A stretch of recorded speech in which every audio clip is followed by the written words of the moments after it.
નમસ્કાર દર્શક મિત્રો, આપ જોઈ રહ્યા છો અરવલ્લી ન્યૂઝ। જોઈએ આજના સમાચાર। મોડાસાના કોલીખડ ગામના 19 વર્ષીય વિદ્યાર્થી પ્રીત ચૌધરીની થયેલ કરપીણ હત્યાના પ્રથમ માસિક પુણ્યતિથિ પર શ્રદ્ધાંજલિ અર્પણ કાર્યક્રમ મોડાસાના ટાઉન હોલ ખાતે યોજાયો હતો। ત્યારબાદ જિલ્લા કલેક્ટરને પોતાની એકના એક દીકરાના હત્યાની વેદના વ્યક્ત કરવા અને ન્યાયની માંગ સાથે આવેદનપત્ર પાઠવ્યું હતું। મોડાસામાં તત્વ આર્કેડના બેઝમેન્ટમાંથી પ્રીત ચૌધરીનો ગત 4 જુલાઈના રોજ શંકાસ્પદ હાલતમાં મૃતદેહ મળ્યો હતો। તેથી હત્યા થયેલ પરિજનોના આક્ષેપો વચ્ચે ટાઉન પોલીસે પેનલ ડોક્ટરો દ્વારા પીએમ કરાવી વધુ તપાસ હાથ ધરી હતી। પ્રીત ચૌધરીના શરીરે આંતરિક ઈજાઓના કારણે મોત નીપજ્યું હોવાનો એફએસએલ રિપોર્ટમાં આધારે પોલીસે હત્યાનો ગુનો નોંધ્યો છે। કોલીખડ ગામના 19 વર્ષીય સ્વર્ગસ્થ પ્રીત ચૌધરીના પ્રથમ માસિક પુણ્યતિથિ શ્રદ્ધાંજલિ કાર્યક્રમમાં સમસ્ત સમાજના પરિજનો અને સામાજિક અને શૈક્ષણિક સંસ્થાઓના અગ્રણીઓ ઉપસ્થિત રહીને પ્રીત ચૌધરીના હત્યારાઓને સજા મળે અને પ્રીતના પરિવારજનોને ન્યાય મળે તેવી માંગ સાથે શ્રદ્ધાંજલિ અર્પણ કરી હતી। ત્યારે ખેડૂત અને મજૂરી કરતા માતા પિતાની વેદના અને વ્યથા વ્યક્ત કરવા જિલ્લા કલેક્ટર કચેરીએ પહોંચેલા સમાજના અગ્રણીઓએ પ્રીતના બેનરો સાથે હત્યારાઓને સજા આપો અને ન્યાય આપોના સૂત્રોચ્ચાર સાથે જિલ્લા કલેક્ટર પ્રશસ્તિ પરીખને હત્યા મામલે રજૂઆત કરીને જિલ્લા કલેક્ટરે પરિવારજનોને અને સમાજને ન્યાય આપવાની હૈયાધારણા આપી હતી। વૈભવ રાઠોડ, અરવલ્લી ન્યૂઝ, મોડાસા।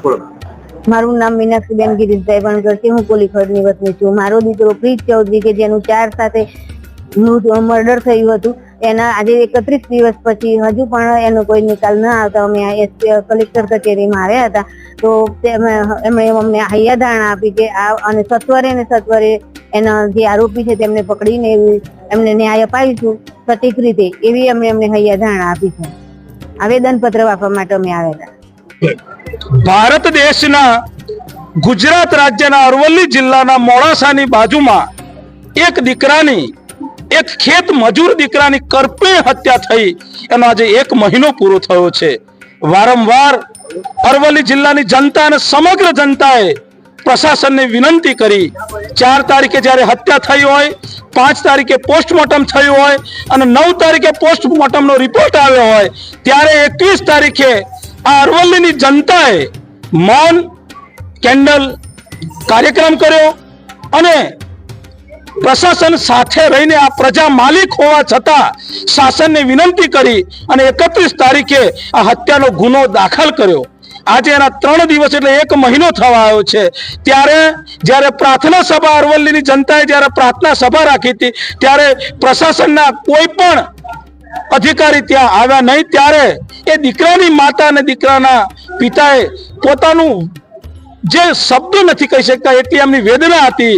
એટલે કે જો એ અહીંયા ના આવી શકતા હોય તો સમગ્ર અરવલ્લી જિલ્લાની જનતા તમે જોઈ શકો છો, એ માનનીય ન્યાયાધીશ અરવલ્લી જિલ્લાના માનનીય કલેક્ટર સાહેબને આવેદનપત્ર આપવા આવ્યા અને જ્યારે અહીંયા આવેદનપત્ર આપવા આવ્યા ત્યારે નીચે સંવિધાનિક રીતે કાયદાને હાથમાં રાખીને એમણે વિનંતી કરી અને આજે ખુશીની વાત એ છે કે અરવલ્લી જિલ્લાના કલેક્ટરે આ માતાની વેદના તો સાંભળી, એમણે હૈયાધારણા પણ આપી, પણ આ પ્રજાએ તટસ્થ રીતે કીધું છે કે ખેત મજૂરના દીકરાની હત્યા થઈ છે, 15મી ઓગસ્ટ પહેલા આનો ન્યાય મળવો જોઈએ। અહીં આ મહિલાઓ જે જોઈ શકો છો, કારણ કે અરવલ્લી જિલ્લાના માન્ય એસપી સાહેબ અને માન્ય કલેક્ટર સાહેબ પણ મહિલા છે અને આ મહિલાઓ જ્યારે એમની વેદના વાત કરે છે એટલે ન્યાયિક તપાસ થાય અને જે હત્યારાઓ છે એમને સજા મળે એ વાત સાથે આજે એમણે હૈયાધારણા આપી છે, એ વાતની ખુશી છે। પણ 15મી ઓગસ્ટ આવે છે એટલે ગુજરાત સરકાર અને ભારત સરકારને વિનંતી કરું કે અહીંના સંગઠનોએ માનનીય વડાપ્રધાન સાહેબ નરેન્દ્રભાઈ મોદી સાહેબને પણ આવેદન પત્રમાં લખીને પોતાની વેદના મોકલી છે કે અમને આની વાતનો ન્યાય આપો।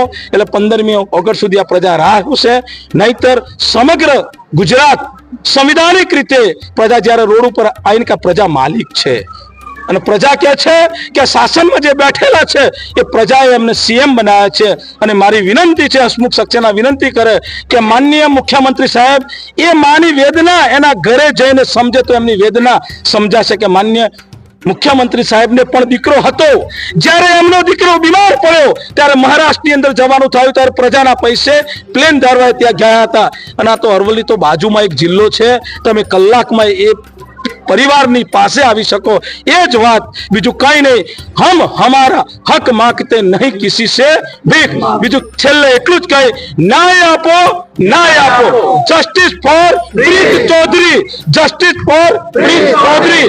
અને બીજી વાત એ કરું, ઐતિહાસિક ની અંદર આ જિલ્લાને, આ દીકરો અનુસૂચિત જાતિનો દીકરો છે, દરેકને ખબર હશે, છતાં પણ આ પ્રજા કેટલી શાંત બેઠી છે એ તમે સમજી શકો છો. જય સંવિધાન, જય જય ગરવી ગુજરાત, જય ભારત. કોલીખડ ગામનો વતની અને મારી તત્વ કોલેજનો એક વિદ્યાર્થી, જેનો ગયા મહિનાની જુલાઈ મહિનાની 4મી તારીખે અવસાન થયું છે. તત્વ કોલેજની આગળ આવેલા તત્વ માર્કેટમાં એ દીકરાની લાશ છે મળેલી.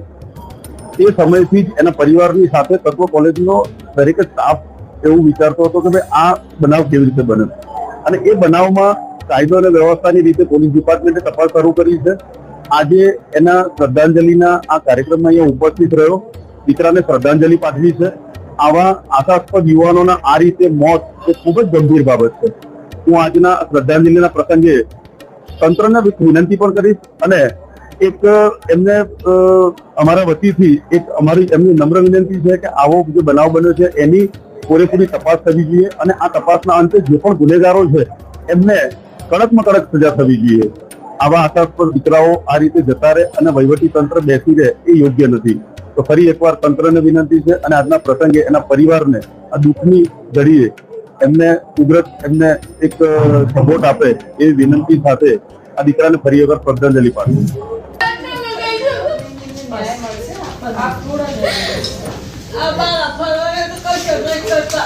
કોઈ વાત નથી હોતી, ઈશ્વરમાં વિશ્વાસ રાખીને ન્યાય મળશે.